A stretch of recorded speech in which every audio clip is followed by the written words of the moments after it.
Hello student, आज जो है हम अकाउंट्स में हमारा एक चैप्टर स्टार्ट करते हैं जिसका चैप्टर का नाम है dissolution of a partnership firm. तो ये जो चैप्टर है आज जो है हम करने वाले हैं। देखिए बेसिकली जो हमारे स्टार्टिंग पार्टनरशिप के जो चैप्टर थे, change in profit sharing ratio, ठीक है, फंडामेंटल, एडमिशन, रिटायरमेंट, डेथ, उन सब में हमने देखा, उन सबको हमने एक नाम दिया था reconstitution of a partnership. Reconstitution में हमने कहा था कि चेंज इन पीएसआर कि 3 पार्टनर हैं जिनका रेशियो था 3:1, अब वो डिसाइड कर रहे हैं कि हमारा रेशियो होगा 1:1। ये हमने देखा था कि रिकॉन्स्टिट्यूशन ऑफ अ पार्टनरशिप कहलाएगी, जिसमें हम चेंज इन पीएसआर, हमारा प्रॉफिट शेयरिंग रेशियो चेंज कर देंगे। इसके बारे में हमने पढ़ा था। फिर था admission of a partner. Admission of partner में ये होता था कि 2 पार्टनर हैं और एक थर्ड नया पार्टनर आ जाता है, तो वो केस था admission of a partner. Retirement of a partner, retirement में देखा था कि 3 पार्टनर हैं, एक पार्टनर रिटायर्ड हो गया या एक पार्टनर की जो है डेथ हो गई। इसको हमने नाम दिया था रिकॉन्स्टिट्यूशन ऑफ अ पार्टनरशिप। तो इसका मतलब रिकॉन्स्टिट्यूशन, इसका मतलब क्या था? End of the existing agreement. जो इनके बीच में एग्जिस्टिंग एग्रीमेंट था वो तो खत्म हो जाएगा। फॉर एग्जांपल इनके बीच में ABC के बीच में एग्जिस्टिंग एग्रीमेंट कितना था? 3:1। अब ये एग्रीमेंट तो खत्म हो जाएगा और न्यू वन क्रिएट हो जाएगा। ये ओल्ड एग्रीमेंट है और ये न्यू एग्रीमेंट क्रिएट हो जाएगा। तो रिकॉन्स्टिट्यूशन ऑफ पार्टनरशिप का मतलब था कि end of the existing agreement and creates the new one. ठीक है, तो अब हम पढ़ रहे हैं डिसोल्यूशन ऑफ पार्टनरशिप फर्म। इसमें क्या होता है? हमने कहा हमने पार्टनर एडमिट भी कर लिया, रिटायर्ड भी कर लिया, PSR भी चेंज कर लिया, बहुत हो गया बिजनेस। अब हम हमारे बिजनेस को परमानेंटली शट डाउन करते हैं। It is called dissolution of a partnership firm. जब फर्म ये सोचे, और फर्म को क्लोज करने के कई रीजन हो सकते हैं। फॉर एग्जांपल कई सालों से लॉस हो रहा है। मान लीजिए 3 पार्टनर हैं, ये 3 पार्टनर मिलकर बिजनेस को कर रहे हैं, लेकिन तीनों ने बहुत कोशिश की लेकिन हर साल लॉस लॉस लॉस। तो अब ये क्या करेंगे? क्या इनको नहीं लगेगा कि हमें बिजनेस को क्लोज कर देना चाहिए? तो एक कारण ये भी हो सकता है बिजनेस को क्लोज करने का कि काफ़ी सालों से जो है लॉस हो रहा है, या फिर हो सकता है 3 में से ये बिजनेस संभालता था, इसकी डेथ होगी, या कोई भी कारण हो सकता है, मे बी। तो जब फर्म बिजनेस बंद करेगी अपना, वो कहेगी बहुत हो गया बिजनेस, अब हम हमारे बिजनेस को परमानेंटली शट डाउन करते हैं, उसको हम कहेंगे dissolution of a partnership firm. तो जब फर्म अपना बिजनेस बंद करेगी तो किस तरीके से अपने अकाउंट्स प्रिपेयर करेगी, किस तरीके से वो अकाउंट के साथ डील करेगी, वो आज जो है हम सीखने वाले हैं। तो अब हमने इसमें बीच में ये रिकॉन्स्टिट्यूशंस क्यों घुसाया? देखिए अब इसमें 2 टर्म आती हैं इसी चैप्टर में, डिसोल्यूशन ऑफ पार्टनरशिप फर्म में। एक टर्म है dissolution of partnership,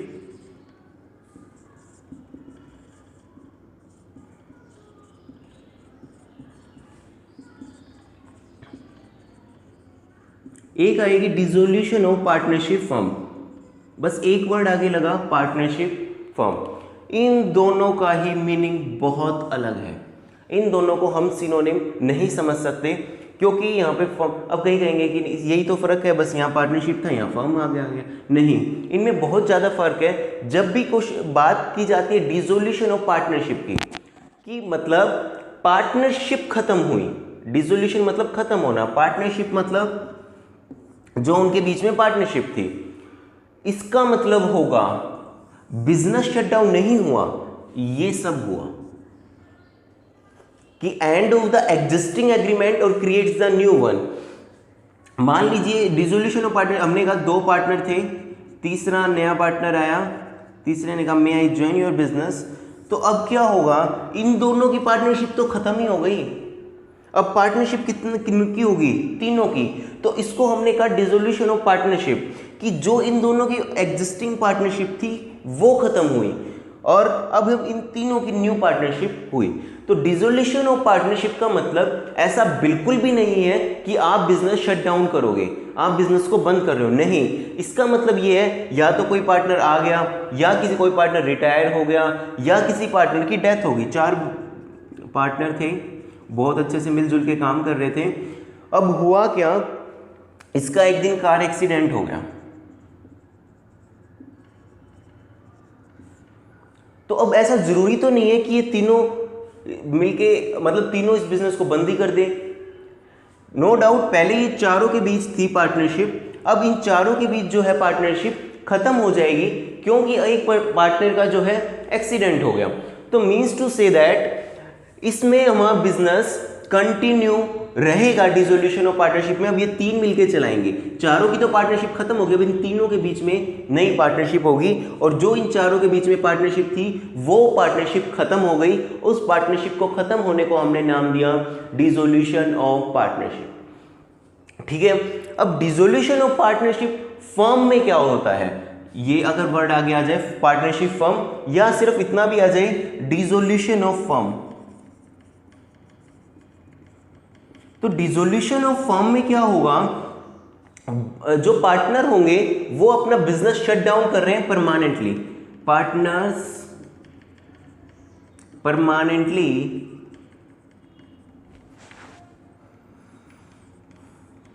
permanently shut down their business.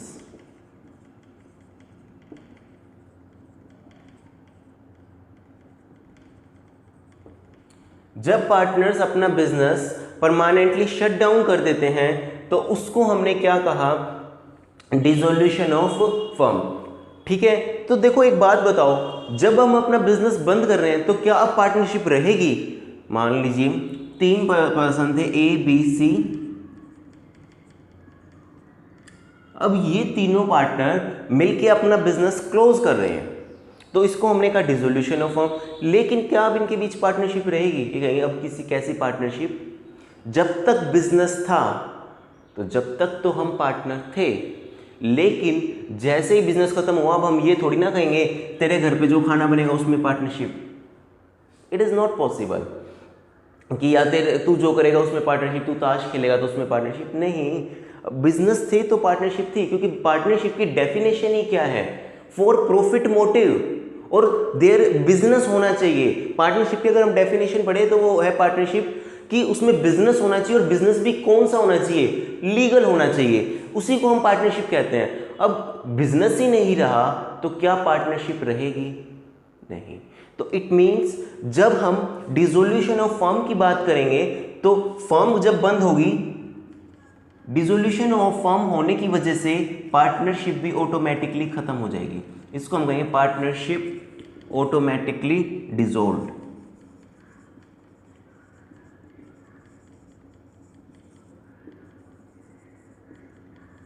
It means जब हम फर्म बंद करेंगे, whenever we close the business या और shut down their business, partnership is automatically dissolved. लेकिन इस केस में ऐसा नहीं है कि जब हम पार्टनरशिप खत्म करेंगे तो हमारा बिजनेस खत्म हो, नहीं, बिजनेस स्टिल कंटिन्यू, बिजनेस चलता रहेगा, बिजनेस बंद नहीं होगा।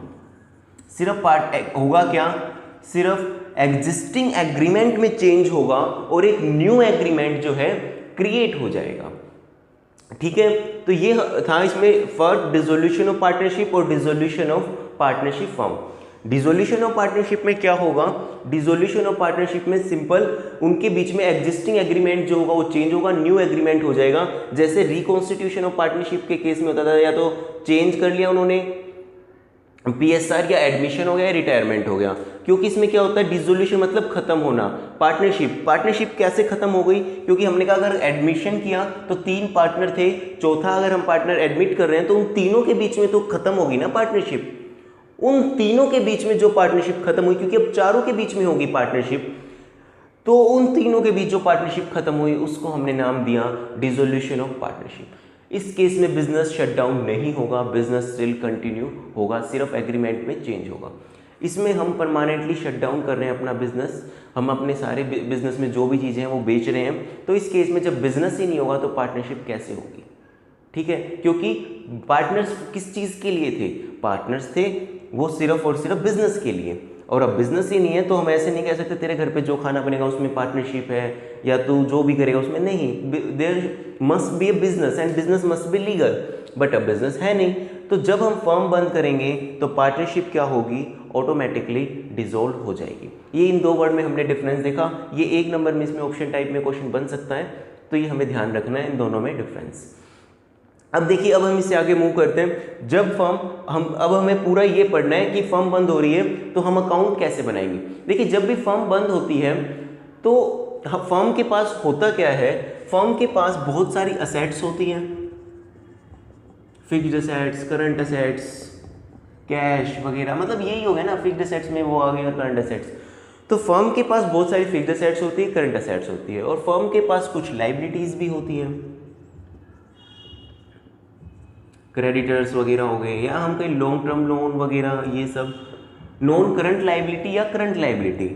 अगर हम बेसिकली इसको नॉन करंट लाइबिलिटी और करंट लाइबिलिटी, करंट लाइबिलिटी में आगे क्रेडिटर्स, ठीक है, BP, bills payable. Non current liability में आ गया बैंक लोन, ये सब। तो हम जब बिजनेस बंद कर रहे हैं तो उन सबको कैसे डील करेंगे, ठीक है। तो इन सबको डील करने का क्या तरीका है, तो हमने कहा जब भी हम अपना बिजनेस बंद करेंगे तो हम सबसे पहला फर्स्ट स्टेप जो होगा हमारा, हम क्या करेंगे, हम हमारी असेट्स को सोल्व करेंगे। हम हमारी असेट्स को क्या करेंगे, हम हमारी असेट्स को सोल्व करेंगे,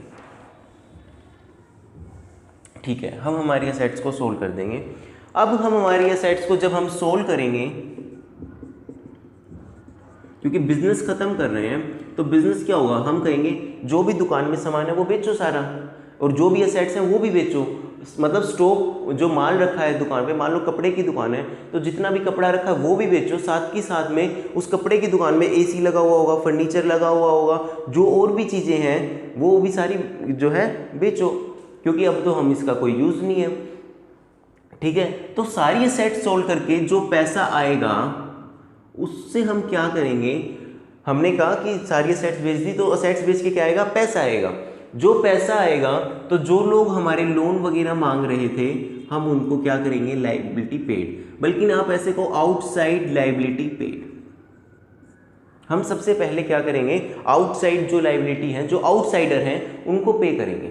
अच्छा, आउटसाइडर क्या मतलब, देखो बिजनेस को लोन पार्टनर भी दे सकता है और आउटसाइडर भी दे सकते हैं। अच्छा, पार्टनर तो कैपिटल लगाता है, तो पार्टनर लोन कैसे, देखो कैपिटल में और लोन में फ़र्क होता है।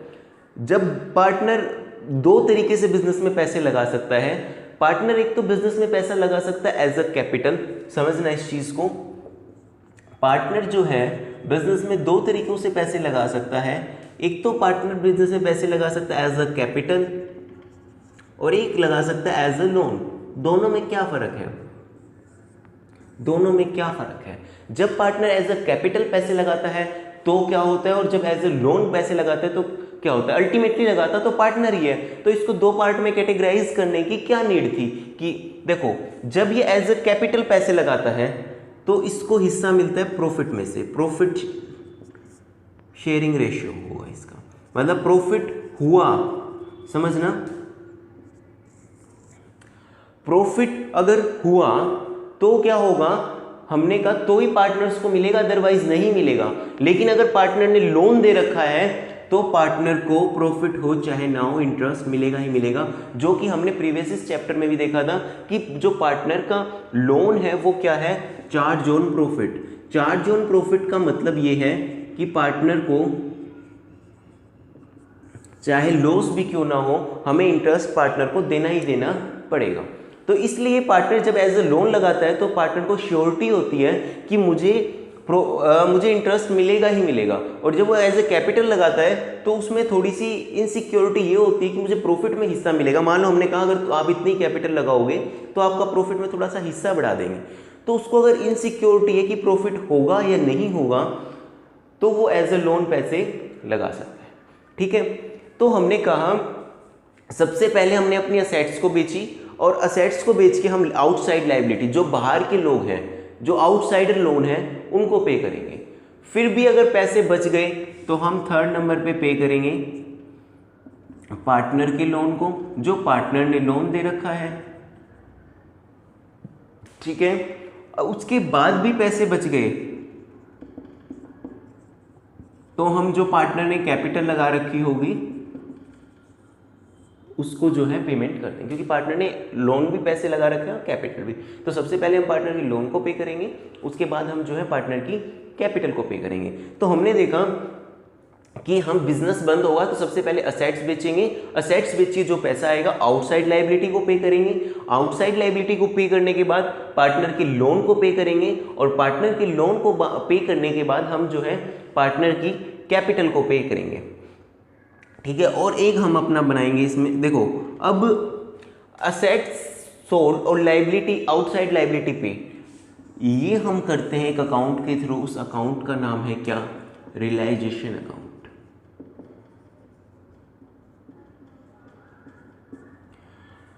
पार्टनर का लोन का हिसाब किताब करेंगे हम एक अकाउंट के थ्रू, उस अकाउंट्स का नाम होगा पार्टनर लोन अकाउंट।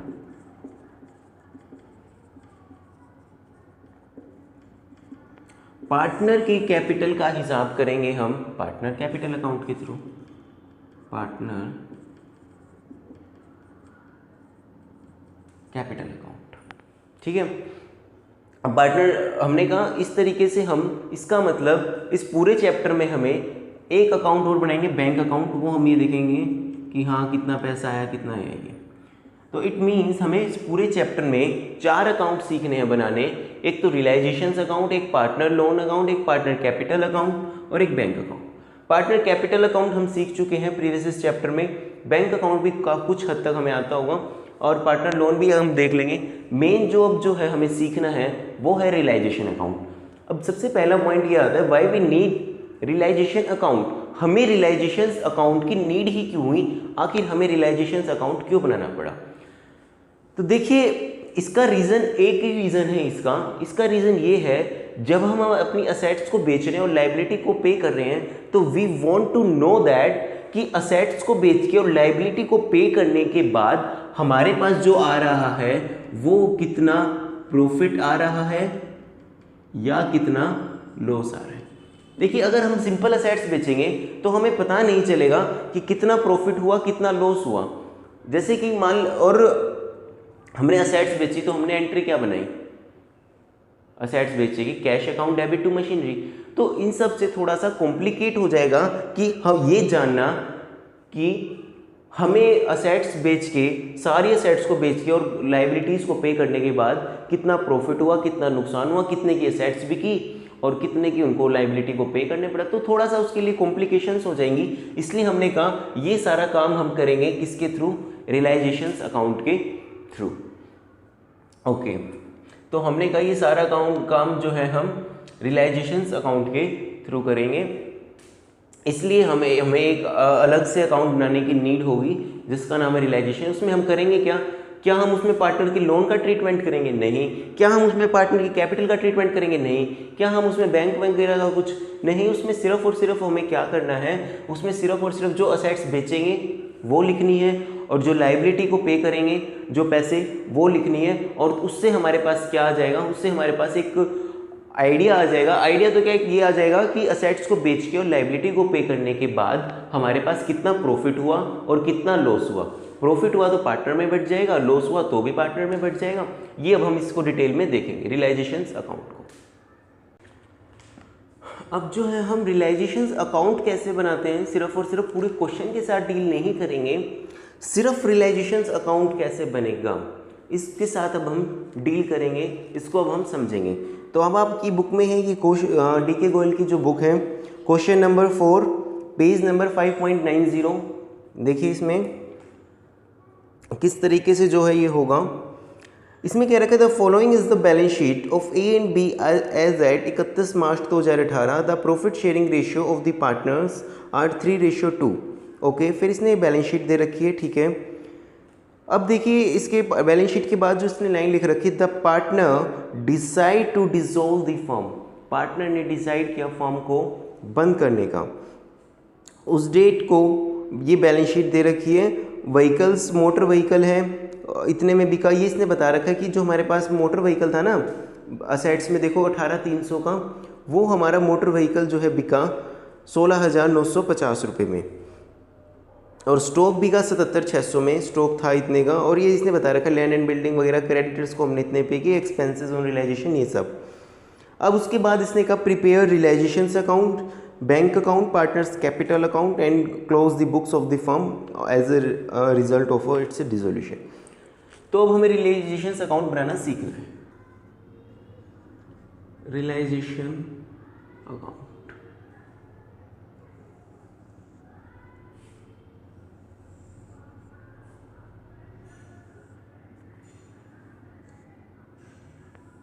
अभी एक बार आप इसको सिर्फ बनाना सीखते हैं, उसके बाद हम इसके लॉजिक पे आएंगे कि हमने ऐसे क्यों बनाया।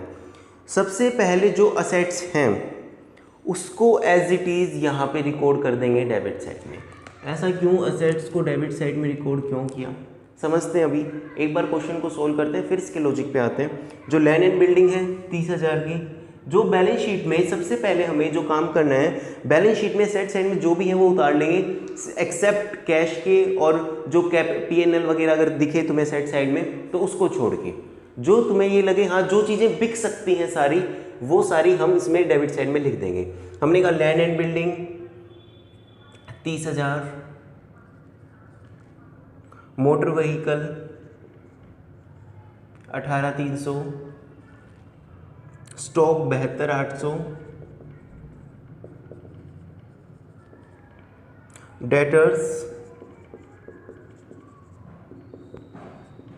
13,200।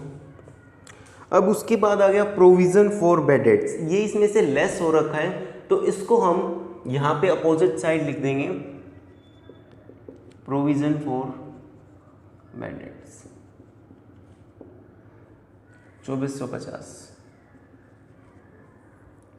उसके बाद है कैश एट बैंक। देखिए कैश एट बैंक का तो वैसे भी हम अलग से अकाउंट बनाते हैं, बैंक अकाउंट या कैश अकाउंट, तो ये उसमें हम उसको डील करेंगे, ठीक है। और वैसे भी बैंक का बैलेंस बिकेगा थोड़ी ना, इसमें तो हम यही चीज़ लिख सकते हैं ना, रियलाइजेशन, जो चीज़ बेची जा सकती है, रियलाइज की जा सकती है, तो ये नहीं आएगा। उसके बाद लायबिलिटी साइड में है क्रेडिटर, तो क्रेडिटर को यहाँ पे लिख देंगे हम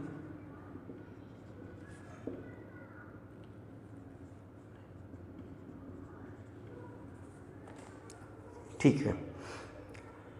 उसके बाद क्या होगा, एक बार हम सिर्फ और सिर्फ इसको देख रहे हैं, लॉजिक पे भी आएंगे। ऐसा मत सोचना कि ये रट्टा मार दे, ये इधर आ गया, ये इधर आ गया, इसके पीछे लॉजिक है, उसको हम लॉजिक को समझेंगे। अब होगी क्रॉसिंग, जो असेट्स बेचेंगे वो आएगा इस साइड, और जो लायबिलिटी की पेमेंट करेंगे हम जो भी, वो आएगी इस साइड। जो भी इसकी तो पेमेंट थोड़ी ना करेंगे हम, वो आएगी इस साइड, ठीक है। तो इसने नीचे कह रखा है यहाँ पे, जो चीज़ हम बेचेंगे जितने में बिकी बाय बैंक, इसने बोल रखा है जो हमारा जो है मोटर व्हीकल 16,950 का बिका, यहाँ पे हमने लिखा मोटर व्हीकल 16,950। स्टॉक बेचा हमने 77,600,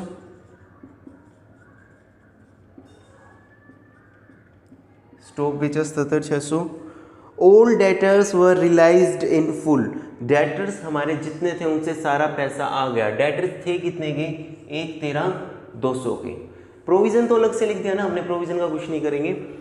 और इसने कहा all debtor were realised in full, हमें उम्मीद थी 2,450 रुपये डूबेंगे, बट डूबे नहीं, सारे पैसे आ गए। All debtor were realised in full, इसका मतलब हमारे पास जो है 1,13,200 रुपये आ गए। 1,13,200, ठीक है। Land and building were sold at 43,500, land and building थी बिकी 43,500 की। अब एक चीज देखना, लैंड एंड बिल्डिंग थी कितने की, 30 की, बिकी कितने, 43,500। या तो हम इंडिविजुअली प्रॉफिट निकालते, इसका अलग से प्रॉफिट हुआ 13,500, मोटर व्हीकल थी कितनी 18,300 की, बिकी कितने की 16,950 की, इसका अलग से नुकसान निकालते।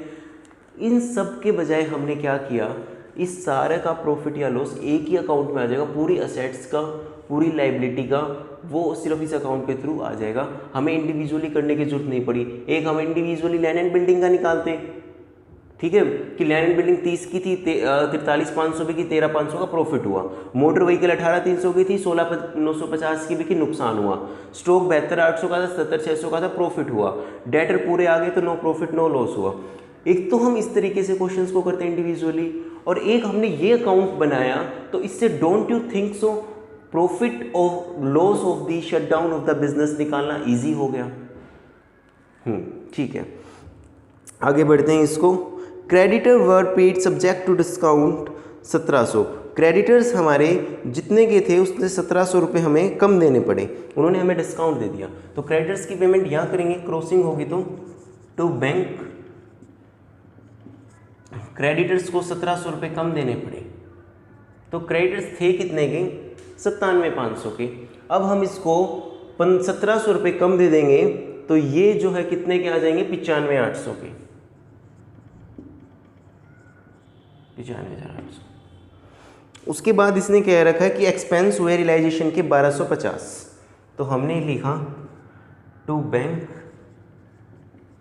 Expenses on realisation, expenses on realisation है 1250। ठीक है,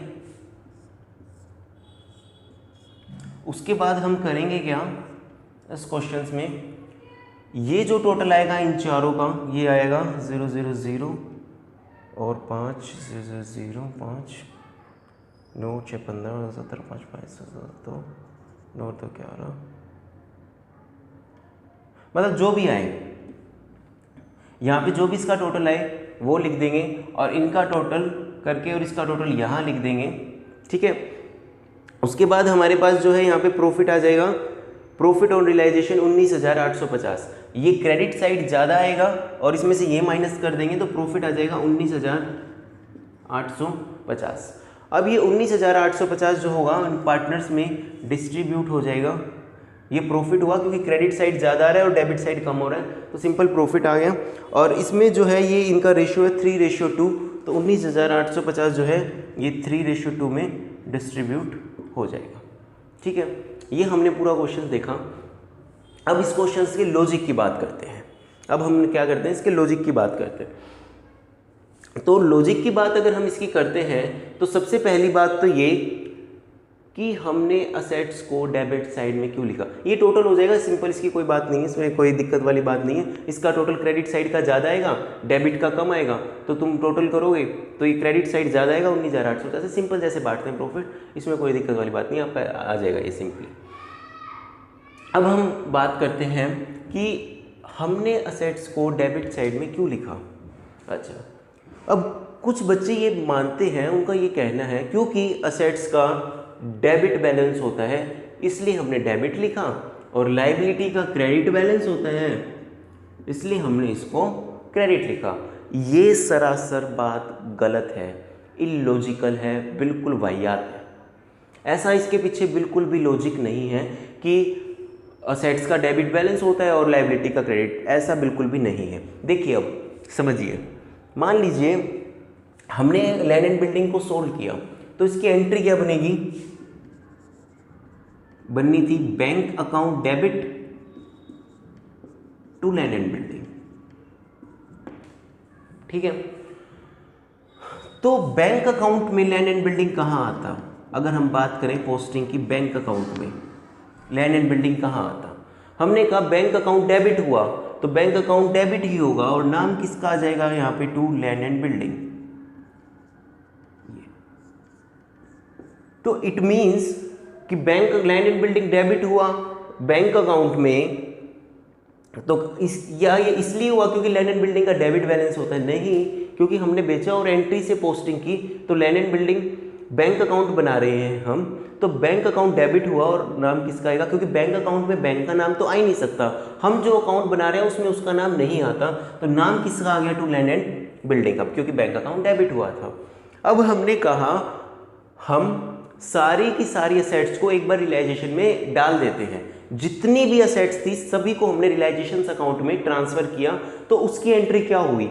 असेट्स खत्म हो गई हमारे पास, लेकिन बैंक की जगह हमने क्या किया? रियलाइजेशन में एक बार सारी असेट्स डाल दी, तो एंट्री बनी realisation account debit to land and building.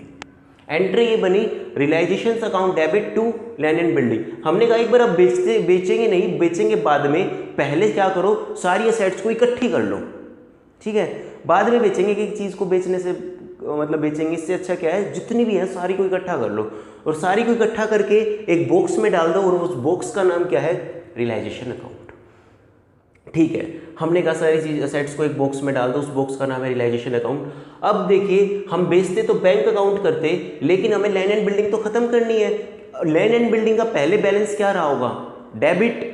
अब उसको खत्म करने के लिए क्या करेंगे, क्रेडिट। या फिर हमने कहा बेचा नहीं, बैंक अकाउंट की जगह हमने क्या कर दिया, रियलाइजेशन अकाउंट, क्योंकि हम बेचते तो बैंक लिखते, एक बार हमने इसको ट्रांसफर कर दिया।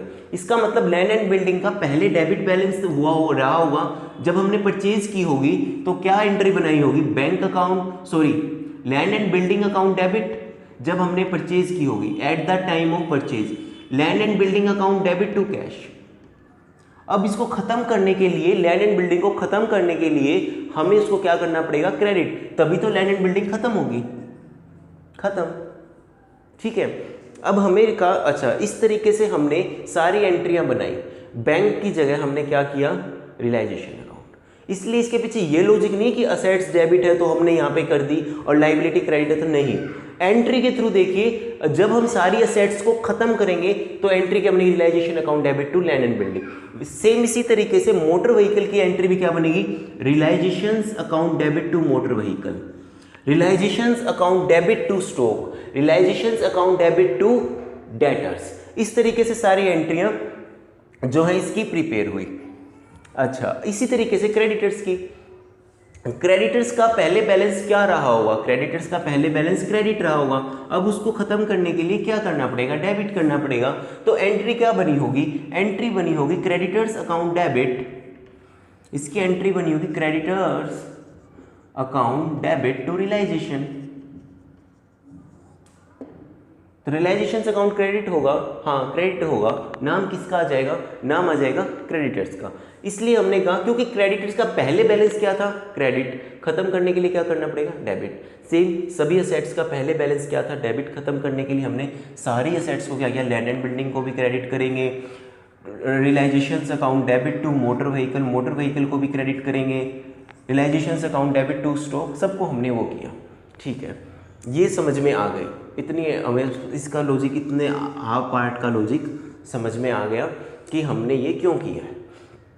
अब देखिए असेट्स को जब हम बेचेंगे तो इसकी एंट्री क्या बनेगी, जब अगर हम यही बात करें लैंड एंड बिल्डिंग ये हमने खरीदी थी और ये हमने वैसे सिंपली जब हम लैंड एंड बिल्डिंग को बेचेंगे तो एंट्री बननी चाहिए bank account debit to land and building, लेकिन हमने लैंड एंड बिल्डिंग को पहले ही किस अकाउंट में ट्रांसफर, एक बॉक्स में ट्रांसफर कर दिया था, उस बॉक्स का नाम क्या था, रियलाइजेशन अकाउंट।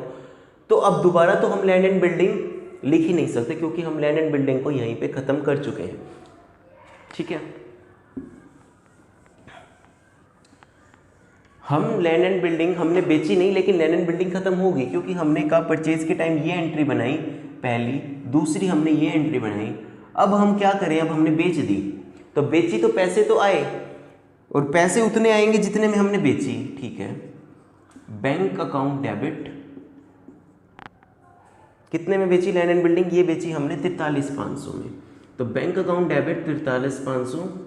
ठीक है, बैंक अकाउंट डेबिट आ गया 43,500। उसके बाद है टू, अगर हम यहाँ पे टू लैंड एंड बिल्डिंग लिख देंगे तो आप एक चीज़ देखना, लैंड एंड बिल्डिंग का अकाउंट क्लोज कर चुके हैं हम। अगर हमने यहाँ फिर से लैंड एंड बिल्डिंग लिख दिया तो इतनी लैंड एंड बिल्डिंग का अकाउंट जब क्लोज कर चुके हैं तो दोबारा हम क्यों लिखेंगे, ये अकाउंट एक बार जब खरीदी थी डेबिट था, इसको हम क्रेडिट कर चुके हैं, इट मीन्स ये अकाउंट हम क्लोज कर चुके हैं, तो दोबारा क्रेडिट क्यों करेंगे, ये तो गलत हो जाएगा। तो हम यहाँ लैंड एंड बिल्डिंग तो लिख नहीं सकते, तो हम क्या लिखे, हम यहाँ लिख सकते हैं bank account debit to realisation, क्योंकि पहले रियलाइजेशन अकाउंट डेबिट हो रखा है। अब इसकी एंट्री देखिए क्या बन जाएगी, रियलाइजेशन से रियलाइजेशन कट गया, एंट्री वही बनी bank account debit to land and building. ठीक है, हमने कहा हम लैंड एंड बिल्डिंग अकाउंट को क्लोज कर चुके हैं क्योंकि पहले जब परचेज की डेबिट थी, रियलाइजेशन अकाउंट में ट्रांसफर करते वक्त ये एंट्री थी at the time of transfer, at the time of transfer of realisation, ये at the time of transfer of realisation हमने ये एंट्री बनाई। उसके बाद हमने कहा ठीक है। अब लैंड एंड बिल्डिंग अकाउंट एक बार डेबिट था, एक बार क्रेडिट हो चुका। अब हम क्या करें, रियलाइजेशन अकाउंट को क्लोज कर देते हैं। पैसा आया bank account debit to realisation, और इसका जो लैंड एंड बिल्डिंग थी कितने की, 30 की, यहाँ पे हमने लिखा 30,000, और यहाँ पे हमने बेची कितनी, 43,500, यहाँ पे हमने लिखे 43,500। अब ये 13,500 का जो प्रॉफिट हुआ ये ऑटोमेटिकली यहाँ पे सारा प्रॉफिट आ जाएगा। ये प्रॉफिट में शामिल है 13,500। इस प्रॉफिट में सारे प्रॉफिट भी आ गए और सारे लॉस भी माइनस हो गए, इसमें सभी के आ गए, ये ओवरऑल आ गया। तो ये एंट्रियां थी इसकी, इसलिए हमने कहा क्योंकि हमने असेट्स को पहले ही रियलाइजेशन में ट्रांसफर करते हुए खत्म कर दिया। हमने यहाँ पे सारी असेट्स को क्या करा, हमने यहाँ पे सारी असेट्स को ट्रांसफर किया, और ट्रांसफर करते ही क्या हो गई, ये सारी असेट्स पहले डेबिट था उसका क्रेडिट हो गया और वो सारी असेट्स क्लोज हो गई। अब हम जब बेचेंगे तो रियलाइजेशन के थ्रू बेचेंगे, ना कि इसको असेट्स का नाम लिखेंगे। सेम अब हम बात करते हैं क्रेडिटर्स की, तो देखना इसको ना, हमने कहा जब शुरू में क्रेडिटर्स हुए होंगे तो हमने कुछ परचेज किया होगा, तो एंट्री सबसे पहले हमने बनाई होगी purchase account debit to creditors. ये ठीक है, ये बात आ गई हमें समझ में। अब हम बिजनेस को बंद कर रहे हैं तो क्रेडिटर्स की पेमेंट करनी है, क्रेडिटर्स को खत्म करना है। हमने कहा क्रेडिटर्स को पेमेंट बाद में करेंगे, एक बार इसको बॉक्स में डाल दो, ठीक है, एक बार तो इसको खत्म करो। तो खत्म करने के लिए इसको क्रेडिटर्स को क्या करना पड़ेगा, डेबिट करना पड़ेगा। तो एंट्री बन गई क्रेडिटर्स अकाउंट डेबिट टू, पैसे तो बेचे तो नहीं, हमने तो सिर्फ ट्रांसफर किया रियलाइजेशन अकाउंट में, तो एंट्री बन गई creditors account debit to realisation account. ठीक है, ये बनी creditors account debit to realisation. तो क्रेडिटर्स थे कितने के, क्रेडिटर्स 97,500, तो ये हमारे 97,500 के क्रेडिटर्स थे। ये हमने कहा क्रेडिटर्स अकाउंट डेबिट 97,500 के क्रेडिटर्स थे, 97,500 क्रेडिटर हमने खत्म कर दिए, लेकिन अभी हमने पेमेंट तो की नहीं, बस एक बार हमने कहा इसमें डाल दिए, क्रेडिटर्स खत्म हो गई, ये एंट्री हमने बनाई। अब हमने क्रेडिटर्स को पेमेंट की 1,700 रुपये डिस्काउंट में, तो ये आ गया 95,800, 95,800। तो हमने कहा 95,800 की क्या एंट्री बनेगी, पेमेंट कर रहे हैं तो टू बैंक, ये तो हो गई टू बैंक 95,800। क्या अब हम क्रेडिटर्स लिखें, क्या क्रेडिटर्स लिखें, नहीं, क्रेडिटर्स का अकाउंट तो हम सेकंड एंट्री में क्लोज कर चुके, क्रेडिटर्स अकाउंट तो हम क्लोज कर चुके। तो अब हम क्या लिखें, अब हम लिखते हैं यहाँ पे रियलाइजेशन अकाउंट।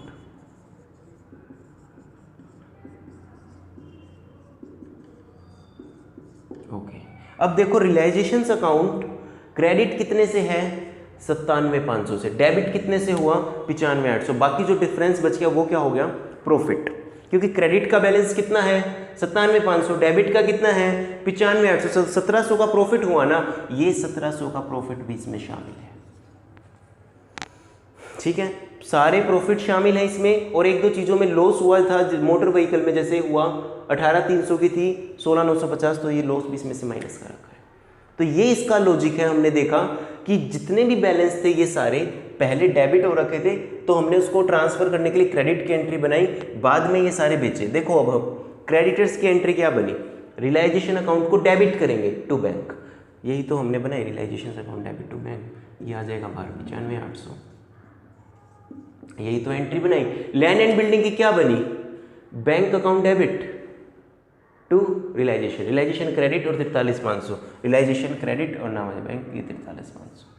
ये लॉजिक है। लॉजिक इज नॉट कि असेट्स हैं तो डेबिट, लायबिलिटी है तो क्रेडिट, ये हमने कहा। इस तरीके से क्वेश्चन होगा, पहले जो असेट्स होंगे आप उनको यहाँ उतार लेंगे, ठीक है।